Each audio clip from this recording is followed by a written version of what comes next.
Real versus fake stories. हमको क्या मालूम है कि द्रौपदी ने दुर्योधन का इंसल्ट किया था, वही ना, जब वो जा रहा था राजमहल में और उसके पैर पड़ गए, तो एक बार उसको लगा कि यहाँ पे तो पानी है, तो संभल के चला तो पानी नहीं जमीन था। फिर उसके बाद जब वो आगे चला तो उसको लगा ये भी जमीन होगी, तो लेकिन एक्चुअली में पानी था। तो द्रौपदी खिलखिल करके उसके हंस दी, तो उसने बोला कि यार मैं तो बदला लूंगा।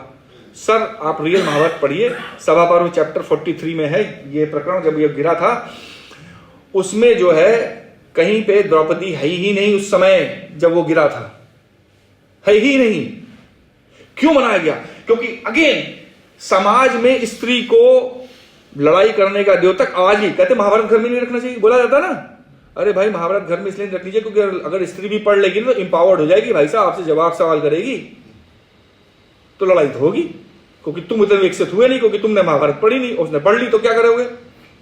वो तो घर में बैठे बैठे खाली है ना तुम्हारे हिसाब से, तो महाभारत पूरी पढ़ लेगी तो वो तो ज्ञानी हो जाएगी, और तुम ऑफिस में काम कर रहे हो तो लड़ाई तो होगी, तुमसे साथ साथ करेगी, क्योंकि महाभारत को पंचम वेद बोला है, सारे वेदों का ज्ञान इसके अंदर है, पंचम वेद बोला गया है इसको। तो उसके बाद सारे वेदों का ज्ञान हो जाएगा, तुमसे तो शास्त्रार्थ करने लगेगी, फिर तुम क्या करोगे? तो द्रौपदी को जबरदस्ती लाया गया, द्रौपदी ने था ही नहीं। आप देखिए ना, ये सभा पर्व चैप्टर 43, मैं तो श्लोक के साथ बताता हूं, मैं अलग से नहीं बता रहा हूं, मैं श्लोक के साथ बताता हूं, श्लोक नंबर नोट करिए, जाके पढ़ लीजिएगा। सभा पर्व चैप्टर 43 का श्लोक नंबर 7 क्या कहता? तथागतम तू तुम दृष्टा भीमसेनो महाबला अर्जुनश्च यमो चौभो सर्वे ता प्रहसंसदा। मतलब कि उस समय उनके गिरने के बाद दृष्टा, वहां पे जो दृष्टा थे, जो जो जो लोग देख रहे थे, उनमें से भीम, महाबली भीमसेन, अर्जुन और भी जो लोग थे वहां पे कुछ नौकर चाकर थे, वो दुर्योधन के गिरते हुए देख के उसको हंसने लगे। द्रौपदी नहीं थी वहां पे, जबरदस्ती द्रौपदी का नाम डाल दिया गया। Now let's come to disrobing of Draupadi. हमको बोला गया द्रौपदी का जब चीरहरण हो रहा था तो उसने बोला हरे रामा हरे कृष्णा कृष्णा कृष्णा कृष्णा, और ऊपर से एक हाथ दिखाई पड़ता है, यहां से एक साड़ी निकल रही है और बढ़िया मतलब है ना, उसको द्रौपदी को बांधा जा रहा है। ऐसा कुछ नहीं हुआ था सर। कि कृष्ण जब आते हैं, जब ये लोग वनवास में चले जाते हैं, वनवास का पहला दूसरा तीसरा दिन होगा, कृष्ण जब आते हैं उनको द्वारका से पता चलता है कि ऐसा ऐसा हो गया, तो आके खुद बोलते हैं युधिष्ठिर से कि अगर मैं वहां होता तो मैं ये होने नहीं देता। कृष्ण खुद बोल रहे मैं वहां पे था नहीं। तो हुआ क्या था कि जब द्रौपदी का डिस्रोबिंग हो रही थी, चीरहरण हो रहा था, तो उस समय वो बोलती कि मैं एक वस्त्रा रजस्वला नारी हूं। मैं रजस्वला मतलब मेरे को मेंसेस पीरियड्स में हूं, और मैं एक वस्त्रा हूं, मेरे पेट में दर्द हो रहा है, मैंने एक साड़ी पहन रखी है, सिर्फ एक वस्त्रा हूं, प्लीज मुझे ऐसे मत खींचो। लेकिन खींच के ले जाते हैं, फिर संवाद होता है, वो खींचता है, संवाद होता है। तो उस संवाद के बीच में द्रौपदी बहुत हार्ड हिटिंग क्वेश्चंस करती है। वो मैं क्वेश्चन क्या करती है मैं आगे चल के बताऊंगा। द्रौपदी हार्ड हिटिंग क्वेश्चंस करती है कि भैया ऐसे में से क्यों कर सकते हो, क्या कर सकते हो। तो सब लोग शर्मिंदा हो जाते हैं, जो भी दरबारी और होते हैं, छोटे मोटे राजा तो हमेशा दरबार में बैठे थे, सब लोग अपने अपने कपड़े उतार के द्रौपदी के ऊपर फेंकने लगते हैं। तो उसमें लिखा है कि द्रौपदी के पास कपड़ों का ढेर लग गया था और वहां पे ब्लड था और कपड़ों का ढेर लग गया। कृष्ण नहीं ऐसे करके यहां से साड़ी निकली थी, वो नहीं हुआ था। ये सब दैवी तत्व आपके उसमें जोड़ दिए गए, जिससे कि इतिहास, तभी तो इतिहास को हम इतिहास नहीं मानते हैं। हम मानते हैं ये तो कोई दैवी चीज है, तो कोई करके चला गया, हम थोड़ी कर पाएंगे। इतिहास से आप सीखते हो, लेकिन श्रद्धा वाली किताबों से आप सीखते नहीं हो, आप मांगते हो। तो आप महाभारत और गीता को अपने घर में रख के मांग लेते हो कि हे कृष्ण मेरे पर कृपा कर देना। अरे कृष्ण कहता है भाई मेरे को जो कृपा करनी थी लिख के चला गया हूं, पढ़ लो, कृपा हो जाएगी, है ना। लेकिन हम करते नहीं। तो श्रद्धा में सीख नहीं होती, श्रद्धा में सिर्फ मांग होती है, और इतिहास में सीख होती है। इसको इतिहास की तरह पढ़ोगे, दैवी तत्व फालतू में जोड़ दिए गए, उसकी वजह से हुआ। अगला चलते तो यहां पर देखिए, इसमें अरण्य पर्व चैप्टर 14 में क्या बोलते हैं, वो क्या बोलते हैं, मैत्य कुरुश्रेष्ठ द्वारकाम पांडुनंद अश्रोषम ता वैसनिन युद्धरन पद्धताम। मतलब कि जब मैं द्वारका पहुंचा, और उस समय क्या कर, जब डिसरोबिंग हो रही थी, चीरहरण था, तो उस समय एक्चुअली कृष्ण जो है शाल्व करके एक राक्षस था, उससे लड़ रहे थे। उसने आक्रमण कर दिया था द्वारका में, और ऐसा लिखा है उसमें कि द्वारका में कि जब कृष्ण पहुंचे तो उन्होंने, जब इसको बताते हैं इन सबको एज ए पास्ट में बताते हैं इनको, अपने पांडवों को, जब कि मैं जब वहां गया था मैं लड़ाई कैसे लड़ी, तो ये भी तक बताया गया कि द्वारका में जो है महाराजा ने सारे सब लोगों को बोल दिया था कि कोई भी मदिरा पान नहीं करेगा, क्योंकि एक राक्षस ने आक्रमण किया है, जिससे कि सब लोगों की सारी इंद्रियां स्वस्थ रहें और सब लोग लड़ाई के लिए तैयार हों। मतलब उस समय भी general drinking was allowed, alcohol was allowed, ये लिखा है उसमें। तो सिर्फ युद्ध के समय रोक दिया गया था, मदिरा ना पी।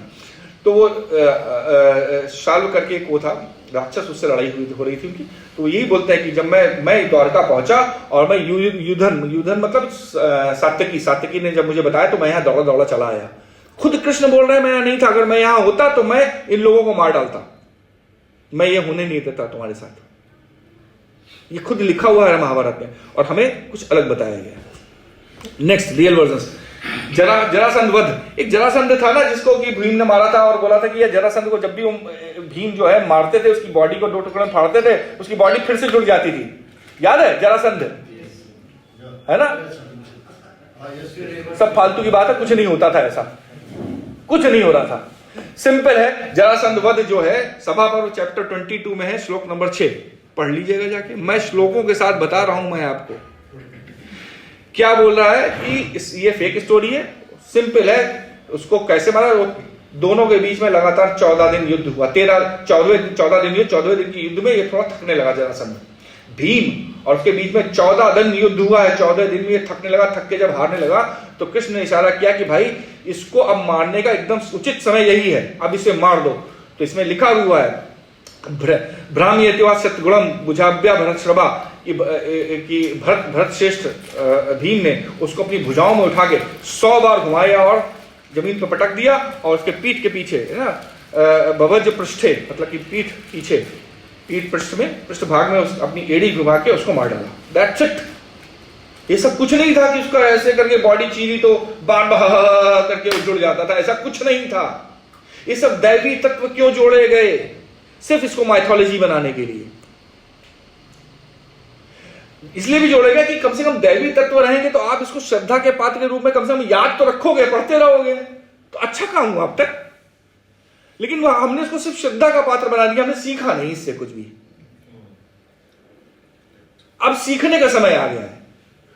और अपने बच्चों, आज ये बच्चा क्या दिल से बात करके देखो, अगर आज क्या ये बच्चा मानेगा कि कृष्ण कभी हुए थे और कृष्ण ऐसे करके करते थे? नहीं मानेगा। ये बोलेगा पापा होता होगा, ठीक है। और कुछ बच्चे पापा ये रिलीजन के बारे में आप बात करते होगे तो ये इंटरेस्ट नहीं आएगा बच्चों को, मतलब यूथ को इंटरेस्ट नहीं आएगा। They are very very religious चीजों में पढ़ते नहीं है, सब ना पॉलिटिक्स की चीजें हैं। लोग आज के बच्चे मानते हैं क्योंकि आपने श्रद्धा का पात्र बनाया है उसको, था नहीं। श्रद्धा कब लाइए? जब जान लीजिए। मैंने एक बड़ा अच्छा, मैं आपको एग्जांपल देता हूं। मैंने लोगों को बोला, अपने यहाँ थे, आपने ऐसे कहा बताओ जी कि क्या आपने ये भागवत पुराण पढ़ी या महाभारत पूरी पढ़ी या कुछ किया, ये वो कहां से जानते हो कृष्ण के बारे में या किसी के बारे में कुछ? बोले नहीं, हमारी श्रद्धा है। तो मैंने बोला कि आप एक काम करिए कि यहां से जाइए सड़क पे और जो आदमी पहला शक्ल से बहुत बढ़िया दिखाई पड़ रहा उसको 2 लाख रुपए दे दीजिए और बोला कि भैया हमको ना 10 दिन बाद दे देना, अभी मैं रख नहीं पाऊंगा, अपने पास तिजोरी में रख ला। उसके बारे में आप जानते नहीं हो कुछ, इतना ही जानता हूं कि रोज सुबह 8 बजे यहां से निकलता है, रोज सुबह दर्शन देता 8 बजे, दर्शन देता सुबह 8 बजे। 2 लाख रुपए दे दो, दोगे? नहीं दोगे, एक पैसा नहीं दोगे उसको। और यहां आप एक ईश्वर, जिसको आप ईश्वर मानते हो, उसको बारे में बिना जाने हुए आप अपनी पूरी जिंदगी उसके हाथ में रख देते हो, कहते हो कि हे ईश्वर सब तुम्हारे हाथ में, मेरा भला करना। अरे जान तो लो। और वो ईश्वर क्या कहता है, कृष्ण क्या, तो सब कुछ बता के चला गया, पढ़ लो इसको। तो बिना जाने श्रद्धा होती है, सिर्फ जान के आप कुछ सोचते हो, जानिए। अच्छा, अब अगला फिर एक था कि ये भी होता कि द्रौपदी ने ना कर्ण का अपमान कर दिया था, कि उसको द्रौपदी ने अपने स्वयंवर में बोला था कि मैं सूत पुत्र है, इसको मौका नहीं दिया जाएगा तीर चलाने का। वरना सब लोग बोलते हैं ना कि कर्ण तो बड़ा धनुर्धर था, वो तो जाके वो मछली की आग क्या सब कुछ छेद डालता। ऐसा नहीं हुआ था sir. He also got the same मौका, उसको भी सेम अवसर मिला था करने के लिए। लेकिन कर्ण क्या और किसी से भी धनुष में प्रत्यंचा तक नहीं चढ़ पाई थी। ये देखिए आदि पर्व चैप्टर 179 में लिखा है, जब अर्जुन उठा, क्योंकि अर्जुन सब ब्राह्मण के भेष में था, अर्जुन था, तो सारे ब्राह्मण बोलते हैं कि यार ये जो क्षत्रिय कर्ण शल्य जैसे धनुर्धर, जिनको धनुर्वेद का ज्ञान है, वो धनुष में प्रत्यंचा तक नहीं चढ़ा पाए, तो क्या ये जो ब्राह्मण दिख रहा है इतने पतले शरीर वाला, ये चढ़ा पाएगा? और अगर इसे चढ़ा दिया तो हम ब्राह्मणों का नाम हो जाएगा, और अगर नहीं चढ़ा पाए तो हम ब्राह्मणों की बेइज्जती हो जाएगी। तू ब्राह्मण खुद बोलते हैं कि कर्ण, शल्य, दुर्योधन सब लोगों ने प्रत्यंचा तक नहीं चढ़ा पाए थे। भाई आप कर्ण को छेदने की बात क्या करते हो? और जबरदस्ती नाम लगा दिया कि द्रौपदी ने बोला सूत पुत्र से मैं कोई विवाह नहीं करूंगी, इसको मौका नहीं दिया जाएगा। अरे सबको मौका दिया गया था। सब फेक स्टोरीज हैं, सारी फेक स्टोरीज हैं सर। अगला चलते हैं दुर्योधन वध। दुर्योधन वध में क्या हुआ था? हमको मालूम है कि दुर्योधन वध में क्या होता, उसमें क्या होता, हमें क्या पता है दुर्योधन के समय की गांधारी ने बोला कि तुम अपने सारे कपड़े उतार के आ जाओ, सारे कपड़े उतार के आ जाओ, और मैं तुम्हें पट्टी खोल के एक बार देख लूंगी, तुम्हारा शरीर पूरा वज्र का हो जाएगा, तुम फिर जाके युद्ध हरा देना। ऐसा कुछ नहीं होता सर। सब कोई हार जाता है, लास्ट में सब कुछ हार जाता है। तो ये छुप के जाके एक लेक के अंदर गुफा होती, गुफा में जाके छुप जाता है दुर्योधन, और ये लोग बड़े दिन तक ढूंढते रहते हैं। तो फिर युधिष्ठिर ये बोलता है कि यार जो छुप के भाग गया रणभूमि से, उसके पीछे क्यों बढ़ना? तो बोला नहीं, ये कृष्ण बोलते हैं ये ऐसा आदमी है, पापी है, ये फिर से आएगा तुम्हारे पास, तो इसको मारना जरूरी है। ढूंढते हैं तो कहीं से पता चलता है कि ये लेक के पास है, तो लेक के पास जाते हैं, दोनों लड़ाई करते हैं, और बड़ा सिंपल है, जाते हैं, दोनों के बीच में गदा युद्ध होता है। गदा युद्ध में एक्चुअली भीम थकने लगता है। क्यों थकने लगता है? क्योंकि दुर्योधन को मालूम था कि भीम ने प्रतिज्ञा ली है कि वो मेरी जांघें फाड़ देगा। तो 13 साल तक, जब तक वो वनवास में थे, तब तक 13 साल तक दुर्योधन ने गदा युद्ध की प्रैक्टिस की थी। He was more powerful than Bhim, more powerful than Bhim. Of course आप हो जाएगा, 13 साल तक प्रैक्टिस करोगे। एक आदमी प्रैक्टिस नहीं कर रहा है, हो ही जाओगे। तो कृष्ण को दिखाई पड़ता है, इवन युधिष्ठिर को दिखाई पड़ता है कि यार ये तो थक गया, और हो सकता है भीम को ये मार भी दे। तब वो इशारा करते हैं, क्योंकि धर्म, जब ये धर्म निर्धारित किया गया था, युद्ध का धर्म निर्धारित किया गया था, ये बोला था कि गदा से कोई कमर के नीचे प्रहार नहीं करेगा, जंघा पर प्रहार नहीं करेगा। तो कृष्ण बोलते हैं और युधिष्ठिर बोलते हैं कि भैया इस समय ना धर्म का पालन यही कि इस आतताई आदमी को मारो, ये धर्म है, ये युद्ध धर्म इज नॉट अ बड़ा धर्म। तो बोलते हैं, तब इशारा करता है के सामने ही इशारा करता है कि इसकी जंघा पे मारो, तो जंघा पे मारते हैं तो वो मर जाता है। That is how it is. कोई वज्र का शरीर नहीं हुआ था। इस अगेन दैवी जादुई शक्तियां जोड़ दो, जिससे कि लोगों को विश्वास होता हो तो भी ना विश्वास हो इस कहानी पे। अरे किसी के आंख की पट्टी खोल के देखने से कोई वज्र का बन जाएगा? नहीं बन सकता। तभी तुम्हारे बच्चे विश्वास नहीं करते, बोलते हाँ ये जादुई चीजें कुछ हुआ होगा, क्योंकि आप जादुई तरीके से बताते हो। ऐसा कुछ भी नहीं था। ठीक है।